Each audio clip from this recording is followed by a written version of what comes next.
Zach wasn't the only victim in this at all. Our whole family was, family and friends. Next month will mark 10 years since a group of people stormed into the home of Zachary Corbut and murdered him. In this week's 13 Crime Files, despite multiple people being involved in the crime, the police continue from law enforcement and Zach's family to help find who did this.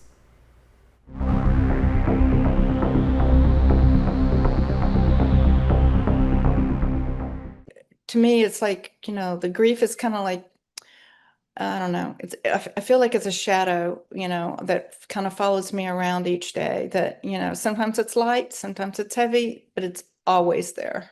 A shadow no mother should ever have. Ann Corbut's son, Zachary Corbut, loved sports, hunting, and fishing. He was living in Tucson in the 1400 block of Grant Road. On October 13, 2015, he was killed just shy of his 21st birthday.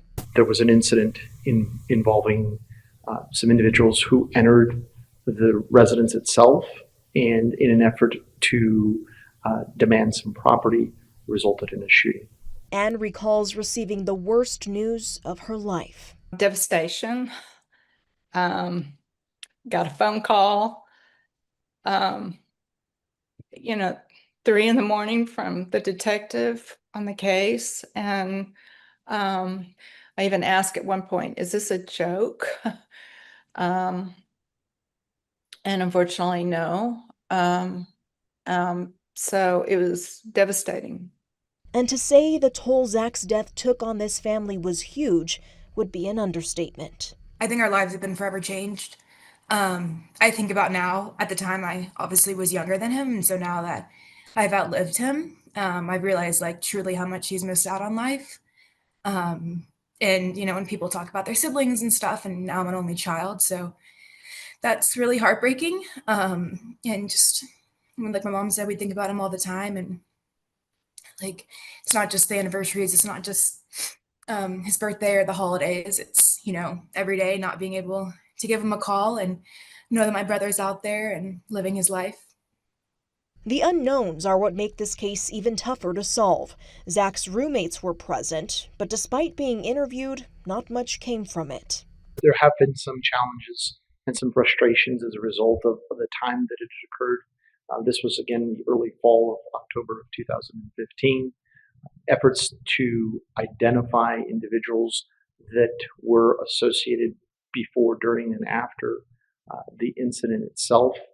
They have been successful, but it is our belief that there are other individuals who were not initially interviewed, or more importantly, did not provide information about the incident itself, that now is the time to have them come forward. It's just really hard to understand how there's not somebody that knows something. There are a lot of people involved, and I feel certain that somebody does know something. The Corbut family has put up billboards, flyers, TV spots, and done all they can over the last decade to keep Zach's face out there.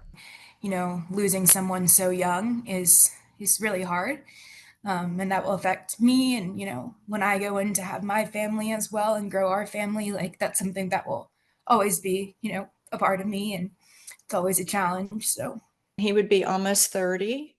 And so, it's painful. I see, his friends here in Houston, they graduated, they get married, they start having a family, and, he didn't get to experience that, and neither did our family. There is still a $20,000 reward for information that helps solve Zach's murder. If you can help with any bit of information, please reach out to 88 Crime.